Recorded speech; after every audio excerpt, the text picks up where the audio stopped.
Welcome to Leading Beyond Limits, the podcast where we explore the extraordinary journeys and insights of remarkable leaders who have pushed the boundaries of what's possible. Your host, Angel Radcliffe, who is a digital transformation leader, author, speaker, and financial educator, will lead each episode and dive deep into the stories, strategies, and philosophies that have empowered these exceptional individuals to lead, inspire, and achieve beyond the ordinary. We're about to embark on a journey of discovery and inspiration, and together, we'll learn what it takes to lead beyond limits.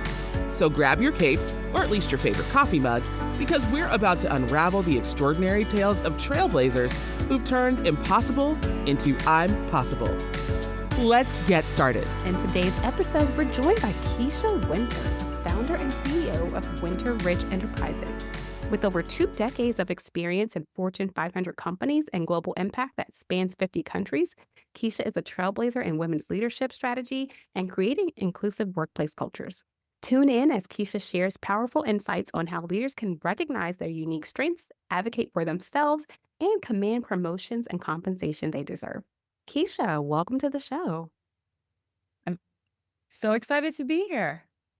I'm happy to have you on and discuss this topic. I think it's so important for people to understand those ways that you can really own your power and learn how to make more money. That seems to be the topic of discussion these days, the way the economy is going with inflation.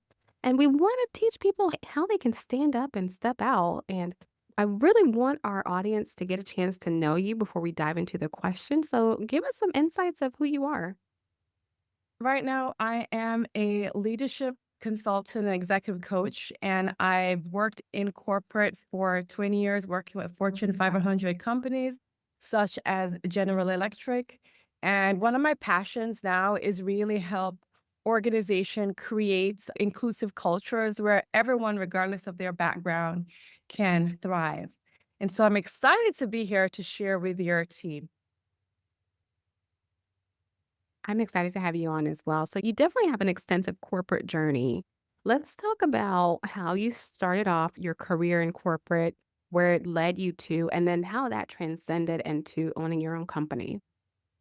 Absolutely. I think it's really important to start out with the background to your point, because a lot of times people look at you and they're like, oh, wow, she owns her own company. And I didn't say this. You're about to be a published or author. You worked 20 years in corporate with people from around 50 countries globally.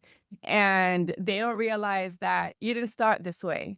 So for me, even me thinking about my journey, it blows my mind that me, a little immigrant girl from a little island of Jamaica, where today I'm here with these small beginnings, but today I'm here where I am.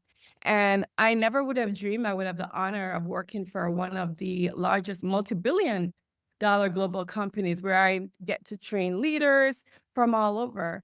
But if I'm really honest, it wasn't always this way. I didn't always believe that I could be a leader myself. I didn't always believe that I had a seat at the table.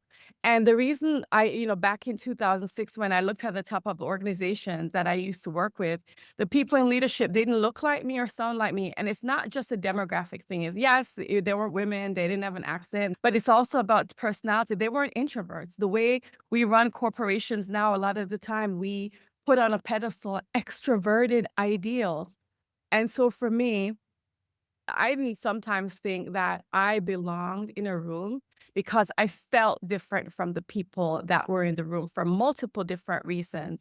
And so that's when this feeling of self-doubt and not being good enough started to surface. But I had a turning point in that, at least the feeling part of it was when an executive, still relatively early in my career, but he asked me to meet with him about his staff and to really give my assessment of his team. And if I'm honest, I felt super intimidated. And I started asking myself questions like, am I going to be able to answer his questions? Will I add any value?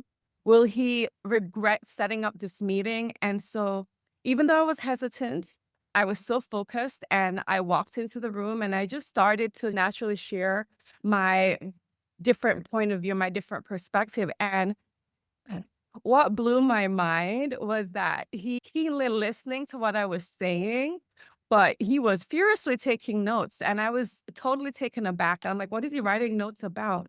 Isn't what I'm saying, like, obvious? I'm pretty sure none of this is groundbreaking, but clearly he seemed to think it was because he was taking a lot of notes. And you see, sometimes we undervalue the things that come naturally to us, not realizing that these revelatory insights are groundbreaking for someone else. And just because something is easier for us based on our experience and, even some of our natural talent, we may also assume it's easy for someone else. So we undervalue our talent, we undervalue our genius, we undervalue what we bring to the table.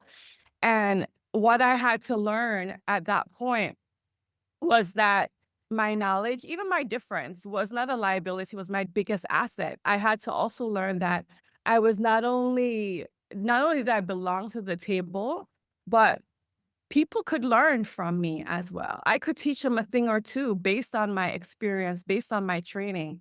And I had to also learn that I was already enough. I didn't have to wait for an invitation. I didn't have to wait for somebody to give me, that permission. And so one thing that inspired me to even start my business, once I learned that the voice of self-doubt, what people call imposter syndrome and fear, is not the real me, everything changed. And so that is why now what I know for sure is that people, regardless of background, if you empower them, if you teach them what brilliance that they have, if you create the space for them to show up in their unique power, you know, everything, the contribution that they can make to an organization, will be astounding. And that is why I now spend so much of my time teaching people really how to turn that inner critic into that inner coach and how to stand into their unique brilliance and how to own their power and really unleash it. That's some good information and great insights into your own journey. And, I think owning your power in the workplace is super important, and people have to learn how to actually get to that point. And I think it's not until you reach a certain level in your career or certain confidence in what you're doing that you can really start to own your power. So if you think about someone who is early in their career, what I've seen is people are really afraid to really step up and sort of be that standout and really speak up. So I think speaking up is the most crucial piece of owning your power and understanding that just because that you have a different opinion or you think differently and you want to share an idea doesn't mean that you're going to get fired or lose your job. And you tend to see that with people early in their career, like, well, if I say something and I'm not agreeing. I'm not the yes person, and I'm not agreeing with what leadership says. I'm going to lose my job. And that's what leadership wants. They want people to challenge them. They want people to bring unique ideas and perspectives. And so it's super. Important, Angel. I mean, this story that, just shared really brings up another example that I had. I was in an organization and I was still relatively early in my career. And I was the HR business partner for some chief investment officers, the investment side of our business, all of them. Some of them were, I swear, they were like probably the most senior in terms of age managers in the organization. And I was one of the youngest HR business partners. And I'll never forget, I went in and sometimes, yes, it's self-doubt is you, but sometimes they say things that make you feel not enough. And so I'll never forget, we had an employee issue and I just based on my experience and even based on my instincts, I said, you're adding fuel to the fire for this situation, and if you don't address it, this is going to be a employee relations nightmare. This person really is not fighting back because they necessarily want more money. There is more here, and if you just throw money at it, it's not gonna fix the problem, right? Like, but the flip side of that, like every problem that an employee has in an organization is not about money, and I know that. But, good-hearted leader. So I actually shared this with one of the managers, and he said, Keisha, I have got children older than you. Believe you me, I know what I'm talking about. I've been working longer than you've been alive. And so I thought to myself, I said, be that as it may. And I felt so much conviction because I had seen not this exact case, but something similar. And so the truth is, I was dismissed in that conversation. And I said, I don't know, something just bold came up in me. I was like, you're going to so massively regret this that I'm sure we're going to have a discussion in the next month or two. Well, it was like a week later. And let me tell you, that situation escalated so much that we had to get internal and external lawyers involved. It was such a nightmare. And, the leader actually came back to me and they were like, we are not going to make any decisions about consulting with you again. And that honestly gave me so much confidence going forward that it's not about how long you've been working or your age or anything like that. We've got to trust, even when people don't think we have the credibility, lean on the experiences that we've had, even if it's just 1 month or 2 months or a year or two. Because the truth is, at least in this situation, he may have had 30 years of experience. I had even 4 years of experience in the exact area that he was being challenged in. And so, honestly, that gave me so much confidence going forward, that to trust my instincts, trust the knowledge that I have, and really learn to advocate, even if others don't agree, because at the end of the day, hopefully what you're saying is for the benefit of the organization. It's not for yourself, for your own personal gain. Here's something that I was just sitting here and I'm kind of going into a zone because you talked about someone, it sounds like you're being challenged and being dismissed because of your age and someone that's much older. And I was thinking about my own personal experiences. That's super important for people who you're moving up the ladder and you're young, or even people that look young. Like I look really young. I don't want to say really young, but this is what I'm told. People tell me that when usually they think I'm 20 something, I'm right out of college, and I'm like, I'm like 17 years into my career. How do you find the way to own your power when you're being dismissed or you're being challenged because of your age or because someone's making an assumption? And I remember having my own office, and I was probably the only person in my age range that had an office. I was 27 years old, and there was a lady who had been working at the company 20 years who stomped in there and's like, I've been working here 25 years and I know more than you. And you find people who don't want to listen. Or I remember specifically an instance where we had a client that did not want me representing them because they're like, oh, she's a kid. And I was not. Mhm. They thought I was like fresh out of college. But yeah, I was like sitting here and I was like, gosh, like this is kind of resonating. But when you have those challenges in the workplace and you have someone who's like being dismissive or who's challenging you just for whatever particular reason, how do you navigate that to find your power? Yeah, I think it's a really important question. And, I'm really glad we went this direction. Because it happens, right? Especially when we think about those of us that look younger, because I do have that same blessing, I would say, as well. But challenge, when you're early in your career, it doesn't feel great. And so back into what some of the things that I tapped into in that story is, first of all, when you're being dismissed and ignored, a lot of times you can internalize that. So the first step is, we talk about owning your power, is recognizing the value that you bring to the table and changing that inner critic, that self-doubt, that's negative self-talk, into a positive self-talk, and into coaching yourself rather than criticizing yourself. What does a coach do?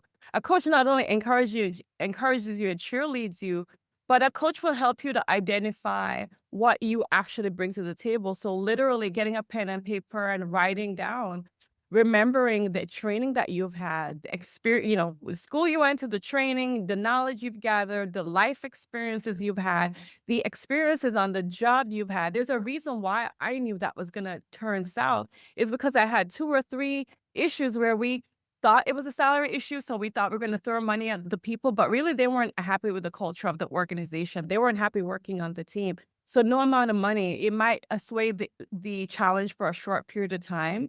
But at the end of the day, the underlying issue was not being addressed. And so I had to go back and I had to think to myself, I was just like, they think they know, but I know I know. And so really owning that, and owning that based on not just your feeling, but based on your background and your experience that you've had before. So that's the first step. The second step is learning how to communicate that effectively. And I said, listen, I agree with you. Frankly, I mean, there's no other way I would have won with this audience. I agree with you. You've probably been working 30 plus years, longer than I've been alive, but this is what I've been in my short 5 years. This is what I've experienced. And I gave them example. This is what I have seen. And this is the mistake that typically leaders make. And this is actually what should be done instead. So I'm giving them actual benchmark data or actual specific examples to show that, yes, I have the experience. And then ultimately, the decision is going to lie on that person, especially if we're thinking about power dynamics. And so I even addressed that in the conversation. I said, look, like you're going to make the decision that you're going to make regardless of what is said, but this is my experience, this is my perspective, and this is why. And then ultimately, they make the decision. In this case, they made the bad decision, but when it didn't turn out right, they knew exactly who to come back to and they knew exactly why because I explained why it wasn't going to work. And then it gave me so much credibility that frankly, we had the situation escalated such a point that we had to sit with the CEO of the organization. And there was no meeting about the issue with the CEO that I wasn't invited to. And going forward after that, every decision they made, they consulted with me on it before. But I wouldn't have had that respect if I would have just been passive about it. I was very direct and I dug my heel in, but ultimately they made their decision. And when it didn't work out, they knew exactly why and they gave me credit for it. People will respect you when you have a backbone. Now, you have to know how to do it in a way that is not confrontational, but it's still firm. And at the end of the day, that's one of the things that won me over because they were like, you know what? You were direct, you were firm about it, and you were right. And you have to have a backbone. And it's almost just like advocating for yourself and learning how to do it without being aggressive or coming across as aggressive. So I think it's all in the presentation and how you package it, but you have to learn to speak up. And of course, like these parts are very intricate to navigate, but it's super important in owning your power. And I want to transition into really like standing out. Like this is just one piece of standing out.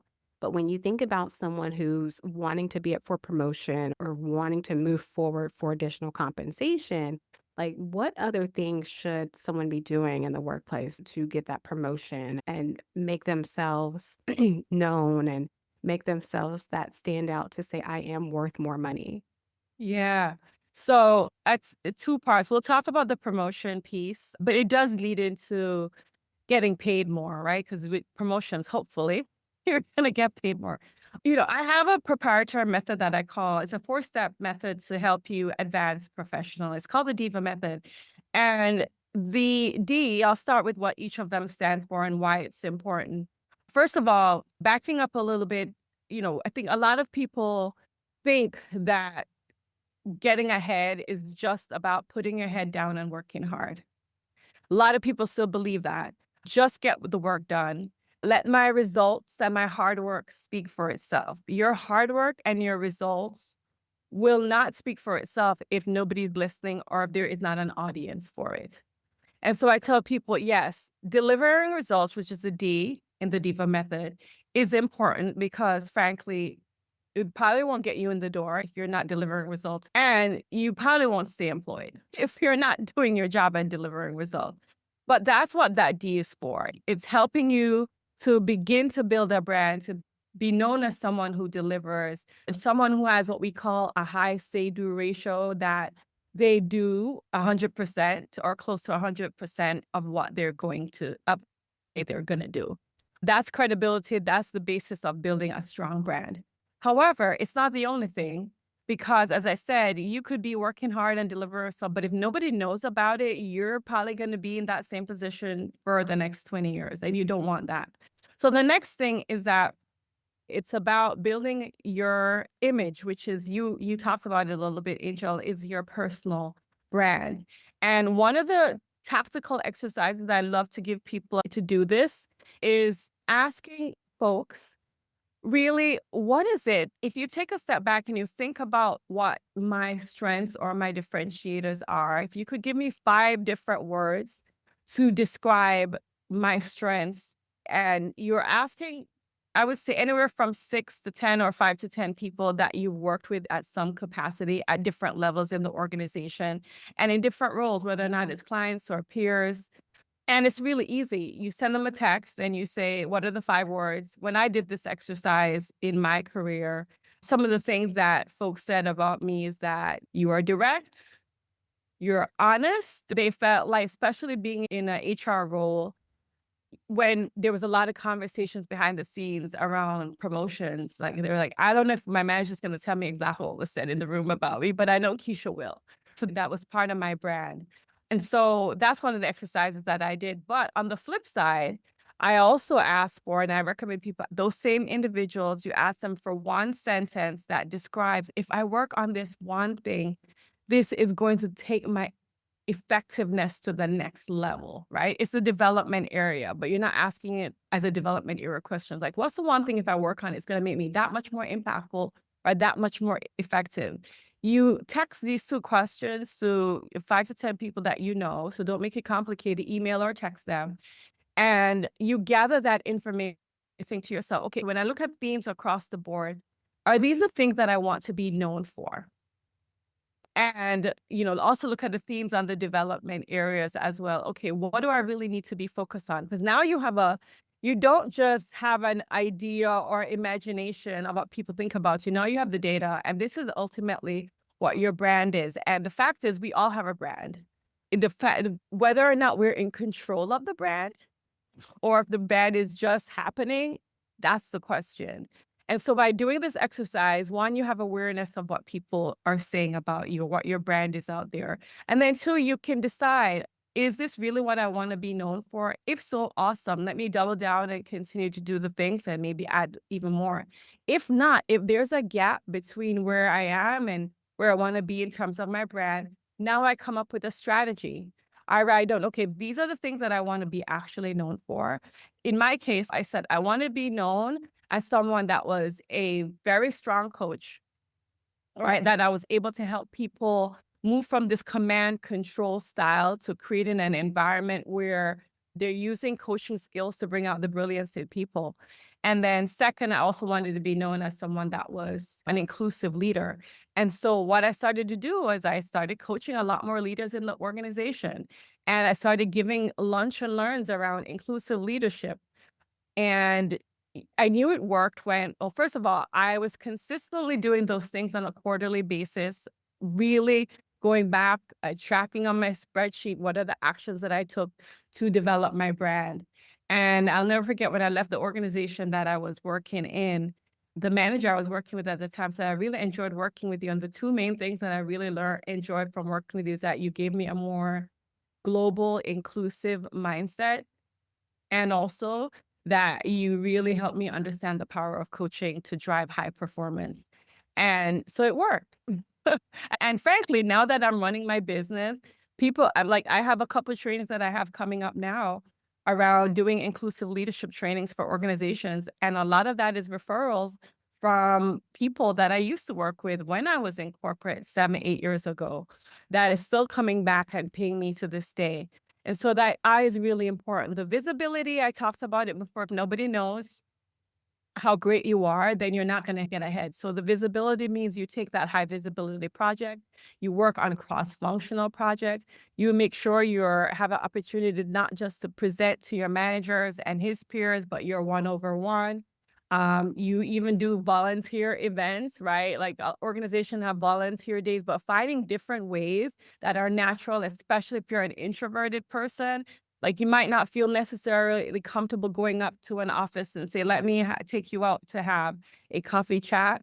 But if you work on different things that naturally give you exposures to others, it's an easier way to get visibility.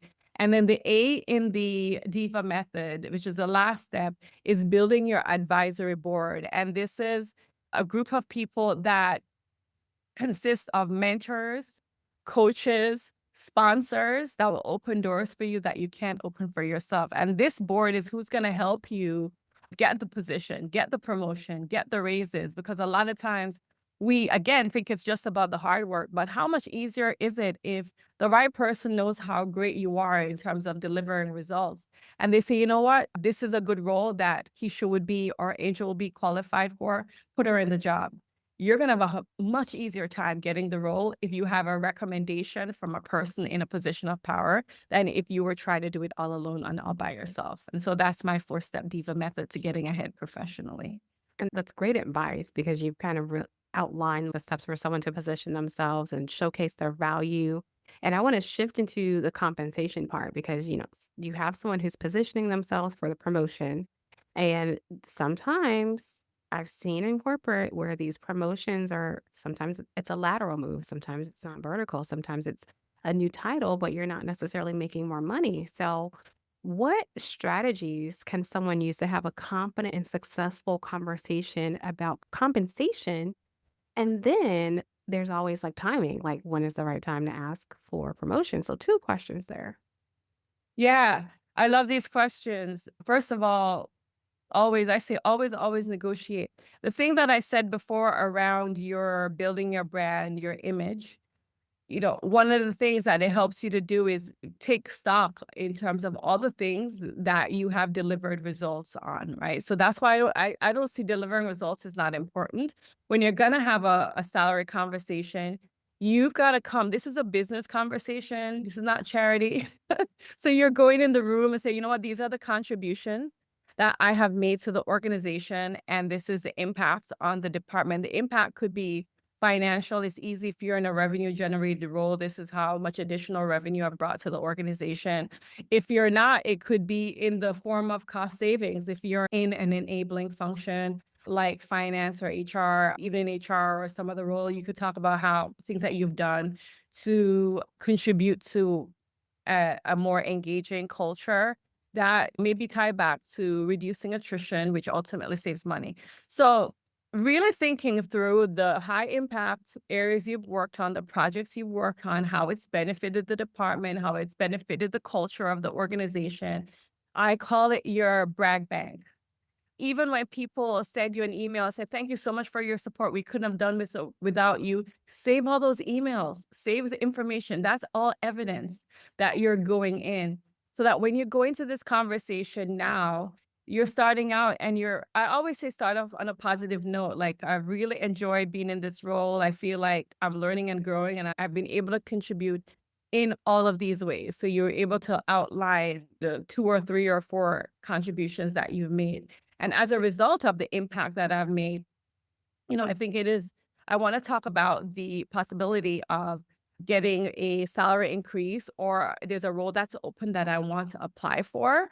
Can I get your support in applying for this role? And, that would be a promotion. And so the key here is being positive and then going in with actual data on why you think you should be promoted because of the impact that you've made.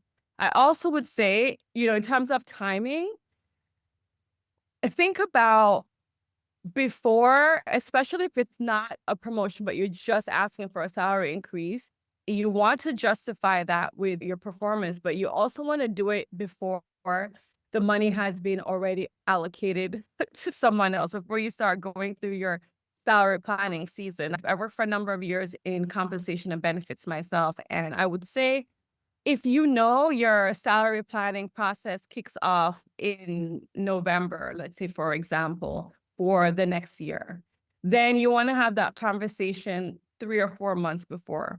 And you may not know exactly when the salary planning process kicks off, but you do know when you're having performance discussions. So every year, you may have a performance discussion at the end of the year. Then you start that conversation in August or September, because by that point, it's beginning to be thought about, but the money isn't already allocated to someone else. So that the leader will have an easier time getting the budget together. If there is a catalyst event, like a big position that's coming up that is being posted, then have the conversation right then and there. Great advice, Keisha. And sometimes, yeah, people are looking forward to the promotion or the raise. And, the last few years, there's so many companies that have not been on track with their revenue goals and targets. And I've seen companies put a pause on promotions, put a pause on salary increases, or put messaging out to say, like, if you're not being promoted, then there's no salary increase. So, how should an employee handle that rejection if they're not getting the promotion or raise that they were hoping for? Are you saying because the organization isn't hitting their revenue, so they put a freeze on Yes. salary increase? So let's say someone's positioned themselves, they've taken all of your advice, they've done your four-step method, they're ready and they've been ready, Yeah. but there's a halt. How does that person handle the rejection or prepare themselves to do something else or just stay? Or what advice would you give in that situation? Yeah, I think we have to be, we're all business people, right? Whether or not we are the leader or the CEO. So I do think we have to take a step back and look at the market and the conditions that we're working with. If you know that your organization hasn't, they're in the red, then maybe they can't justify giving you the actual dollar amount. So maybe there are other creative ways. Like we think about it just being a compensation.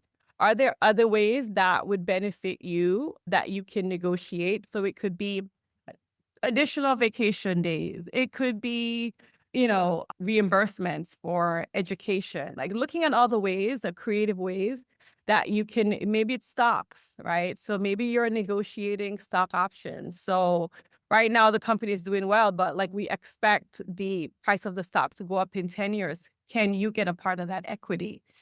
So it may not just be a salary thing, taking a step back and looking at all the different aspects of what would make it worthwhile for you to stay with this organization and stay engaged and working on negotiating that. I think reasonable companies and reasonable leaders would be flexible in doing that, especially if they recognize that, oh, like she's not getting or he's not getting stuck on just a dollar amount because they understand the position that we're in. Also, the thing that you can say as well is just like, okay, I understand we're in this position now. When do you think can we revisit this conversation in 6 months? Right. And so don't just say, can we revisit this conversation? Put a line and then schedule time on the calendar 6 months later to follow up with the conversation so they know you're serious. So those are the proactive things I would say to take on. You always have the option to go somewhere else. That has to be said as well. If it is a case where, they can afford, but they're not giving you the salary increase, you want to find out if there is a performance issue. And if there is, how can you bridge the gap from where you are now to where you could be considered in the future? And if all of those things don't work out, then you may want to look at other organizations inside or outside the industry if it makes sense for you to go somewhere else where they will pay you what you think you are worth. Really great advice. And Keisha, I know we're nearing the end of the show. I just have one more question. And you've shared really great tips for someone to position themselves, show value, how to navigate the conversation around compensation. But I want to know from your perspective, like how important is mentorship or sponsorship in achieving the promotion and the right compensation? And how can the professionals find the right mentors? Yeah, I love this question. It's everything. It's really important to think about the difference between mentorship and sponsorship, right? Mentor is someone who has experience in the area that you need help. It could be, let's say you are a finance person, you're just starting out. A mentor could help you understand and to learn and to understand concepts much faster to bridge the gap from where you are now to where you want to be just from a technical standpoint. But a mentor could also be, let's say you are a working mom and you look up in the organization and you see a woman executive that also has children as well, and you're just starting out and you're a mother. Maybe that woman can help to mentor you. It's like, these are the pitfalls. These are the things that I've done to overcome the challenges. So find somebody who has the experience or the background in the area that you need help. That's what a mentor is going to help you to do and to teach you, even from a compensation standpoint. You may want to brainstorm with somebody else who you know is a good negotiator and how to approach the conversation or the situation. Now, here's the thing. They say this specifically for women and people of color that this category are overly mentored and under-sponsored. It's there's somebody always willing to teach you something, but if that person doesn't have positional power, if they're not the person that can ultimately make a decision, then at the end of the day, you may need someone with that positional power that will be like, all right, Keisha's good at the job, hire her. That's the sponsor. The sponsor is going to open doors for you that you cannot open for yourself. And you need both, right? You need somebody to teach you the tricks of the trade but you also need someone with power that will walk in and say, you know what, put her in this role, give her the salary increase so that you don't have to fight for it as hard. And this is a key component that I think is missing from people's board of directors. And how do you find that? How do you find these people? Well, for mentors, a lot of organizations have mentoring programs. If you join different employee groups, they have mentoring programs. You can ask HR to connect you, or you could just ask someone that you admire and you respect and say, look, I would love to learn from you around this area. Sponsor is a little bit harder. It would be great if you had a mentor who also had a positional power. So when they get to know you, they could also convert into a sponsor. But one of the best ways to do this is go back to the V I talked about is visibility, working on those cross-functional projects, making sure that you're delivering results. It's just like you think about basketball players or any athlete, they're going to attract sponsors because you're winning, right? Gabby Thomas, Olympics won so many times during the Olympics. Guess what? All the different companies, all the different brand names are going to want to jump on being a sponsor to her because they know she's a winning brand. So you have to make yourself a winning brand to attract the people and then put yourself in positions, whether it's networking, whether it's working on cross-functional project, whether it's volunteering so that you can get in front of the people that are with power. Even asking for introductions could be good. Really great advice, Kisha. And I just want to thank you for your time and thank you for sharing all of your insights here with us today. I know so many people can really take some actionable steps to move forward. Now, for those that are wanting to connect, what's the best way to connect with you? Perfect. I am on everywhere by my name, Kisha Winter with a Y, Wynter. First name Kisha on LinkedIn. Primarily, that's where I hang out, or on my website, yourpowerunleashed.org. Awesome. We'll share the links in the show notes. Any last words for our audience today? Yeah, we talked a lot about owning your power. I have a book that's coming out called Your Power Unleashed: How Savvy Women Use Courage to Get Promoted, Get Paid, and Find Fulfillment. So definitely check that out. The last words I want to share with you is we spend the majority of our working hours at work.